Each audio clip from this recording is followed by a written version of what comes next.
Вы смотрите новости, в студии Надежда Саханская. Здравствуйте. В начале выпуска коротко о темах.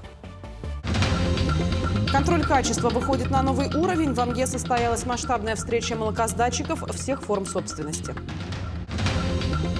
Новое пространство для активной жизни. В Уснере начал работу Центр общения старшего поколения «Самородок». Он разместился на базе клиентской службы социального фонда. Традиции звучат в стихах. В Верхневилюйске отметили 12-летие поэтического конкурса. Чтецы погрузили зрителей в мир поэзии народов России через слово, костюм и сценическое мастерство.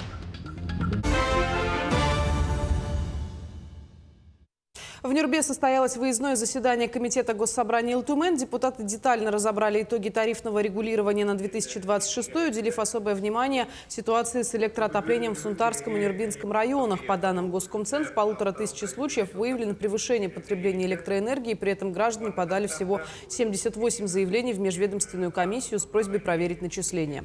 Главы районов выступили с рядом инициатив. Итогом заседания стало поручение разработать проект закона о льготных тарифах. Его внесут на рассмотрение в ЛТУМЭН в апреле-мае этого года. Ну а в АМГе прошла встреча молокосдатчиков всех форм собственности с представителями Управления ветеринарии и Управления Россельхознадзора по Амурской области и Якутии. Специалисты подробно проинформировали участников о требованиях нормативных актов при оформлении ветеринарных сопроводительных документов на товары животного происхождения. Разобрали нюансы работы с электронными документами и фантомными площадками, перечислили типичные ошибки в документации, а также познакомились с ключевыми подсистемами Федеральной государственной информационной системы, компонентами Цербер, Витиспаспорт, Меркурий и Хариот. Мы сегодня обсудили основные нарушения, которые выявляет управление с помощью искусственного интеллекта, нарушения, которые попадают в индикаторы риска и нарушения, которые выявляются через средства маркирования «Честный знак». Вопросов было много, но основная задача наша сейчас – это прослеживаемость продукции. То есть каждая продукция должна с прилавка доходить до хозяйства. Центр общения старшего поколения «Самородок» открыли на базе клиентской службы социального фонда в Уснере. На торжестве побывали и наши коллеги. Это 13-й центр в нашей республике, созданный при клиентской службе социального фонда. «Самородок» станет местом, где люди серебряного возраста смогут общаться и находить друзей, осваивать новые навыки от компьютерной грамотности до правил финансовой безопасности, участвовать в культурных, спортивных мероприятиях, вносить вклад в общее дело, в том числе помогая участникам специальной военной операции. В республике действует 12 центров, 4 из которых открыты в 2025 году. За 2025 год проведено более 570 мероприятий, охват составил более 6700 человек серебряного возраста. Открытие нового центра стало возможным благодаря слаженной работе сотрудников клиентских служб, органов местного самоуправления, партнеров из банков, медучреждений и правоохранительных органов. Главное слово в этом центре – общение. Центр общения. В этом центре наши пенсионеры должны найти уют, в этом центре должны найти поддержку. То есть мы, как больница, можем организовывать мероприятия в центре этом, да, приглашать специалистов узких, консультировали, чтобы... Также наши специалисты могут по финансовой грамотности помочь разобраться в электронных сервисах. И главное, чтобы люди серебряного возраста передали свои умения, навыки того же общения, рукоделия для наших молодых. Верится, что «Самородок» станет для уснерцев старшего поколения местом поддержки и самореализации, местом, где каждый сможет почувствовать себя нужным. Я могу учить, как правильно делать для нашего возраста зарядку. Это очень важно, грамотно к этому поступить, а не так вот взять такие движения, разные движения, что попадет в голову. Это не так. Еще у меня давнее есть желание. Вот у нас площадка сейчас Дома культуры очень ровная, хорошая. Вот, по вечерам, как вот в Китае, да, собирались и это под музыку легкие танцевальные движения ходьбой сделать. Светлана Поцелуева, Андрей Неустроев, Уснера. Тем временем в столице республики всю неделю проходят Дни Хангаласского улуса. В этом году программа выдалась особенно насыщенной. От круглых столов и участия в телеэфирах до спортивных матчей и концертных программ. В гуще событий побывала и наша коллега Виолетта Засимова. Старт дням Хангаласского улуса дали в понедельник. Руководители предприятий, общественники и представители турбизнеса района стали гостями программы «Талбан» на канале НВК «Саха». А несколькими днями позже местные авторы, песенники и исполнители выступили в музыкальной передаче «Радио Татим».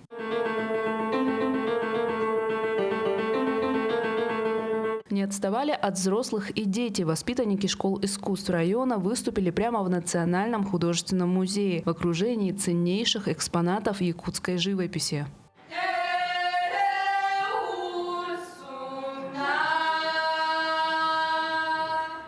Площадку для концерта юных дарований помогла организовать землячка Ольга Фролова. Она работает в музее методистом уже на протяжении 20 лет. Сама выросла в Покровске и когда-то тоже окончила музыкальную школу. Мне особо приятно, что сегодня этот день отмечают мои покровчане. У нас в центре города, в столице республики, именно в музее. Потому что после концерта еще ребята увидят картины художников, пойдут на экскурсию.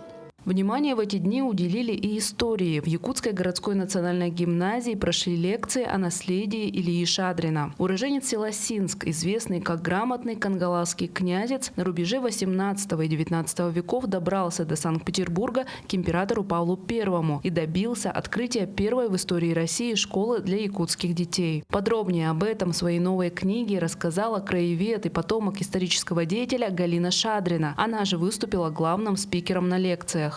Там обучались где-то 30 детей якутской национальности, наши мальчики и юноши. И после окончания учебы они работали писарями или где-то в службах работали. Некоторые продолжали обучение Иркутской и дали даже в Петербурге. Выпускники той самой школы передавали знания дальше, став настоящими первопроходцами в просвещении местного населения. И по традиции Дни Хангаласского улуса завершатся грандиозным концертом в Сахатеатре. На сцену выйдут лучшие творческие коллективы района. Также в этот день состоится встреча выпускников Техтюрской и Синской средних школ, которые в этом году отмечают юбилей. Виолетта Засимова, Якутск. В Верхневилюйске в 12-й раз прошел поэтический конкурс «И вновь пробуждается поэзия во мне». Мероприятие объединило юных талантов из 6 школ улуса и состояло из 2 частей – группового театрализованного поэтического чтения и выступления с авторскими стихотворениями. Главной темой этого года стали стихи разных народностей России. Участники ярко воплотили ее на сцене. Ребята предстали в красивых национальных костюмах, тщательно продуманных образах и продемонстрировали отличную сценическую манеру речи и артикуляцию. Особенно впечатлило выступление учеников Дюлюкинской школы, которые сумели воплотить образы сразу 9 народов. Мы также читали перевод на русском языке, чтобы члены жюри понимали, о чем мы читали. Я читала стихи на казахском языке, также его перевод. Наша тематика состоит в том, что мы читали о единстве народов. Ну а в Алекминске подведены итоги крупнейшего чемпионата по трофи-рейду Ха-Раян. Особо отметим, что победители в категории карбюратор и инжектор второй расы поднялись на победный пьедестал в первый раз в 2024 году. Экипажам-победителям были вручены ценные призы, сертификаты на сумму 250 тысяч от компании «Нордголд», генерального партнера чемпионата. В Алекминском районе такие соревнования проходят впервые, но уже нашли своих почитателей. Из Алданского района. Здесь есть свои условия, которые значительно осложнили трассу. Делились участники и судьи. Снег в Алекминском улусе своеобразный, настами. Не как в центральных районах, там, где без ветра всю зиму лежит снег. Тут настами, слоями замерз, поэтому он очень коварный. Возможно, именно поэтому азарт достиг своего пика, держа в напряжении и участников, и зрителей целых 2 дня. Впервые вот на подъеме вот поднялись, да, напрямую.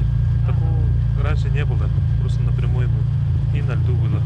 А вот здесь уже, как говорится, подъем и вот по земле. Поэтому вот интересно. Зрелище выглядело масштабно и завораживающе. Рев двигателей, крики болельщиков. Такое в Алекминском районе прошло впервые. И надо сказать, что во многом это получилось благодаря поддержке компании Nordgold. Во-первых, это очень большое мероприятие, спортивное мероприятие, которое такое создает позитивное, в каком-то смысле весеннее настроение для жителей района. И второй момент, который тоже глава района подчеркнул, когда он говорил, ведь это очень важная профессия водителя.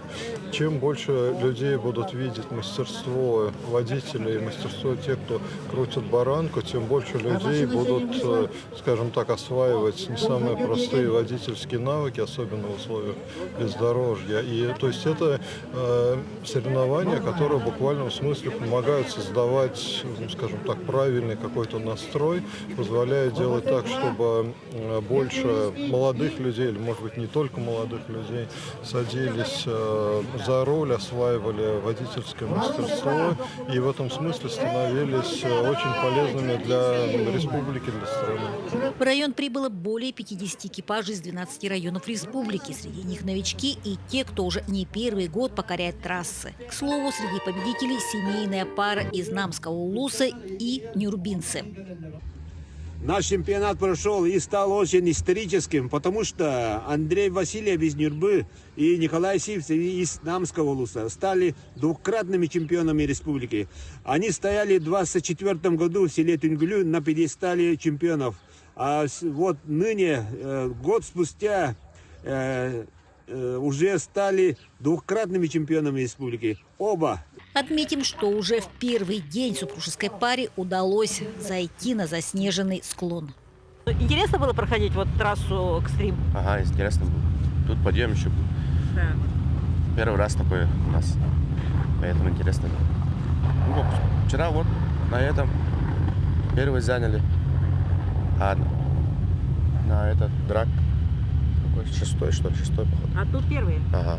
А, вот вы первые, да? Да, первые. Елена Фаст, Максим Копылов, Алекминск.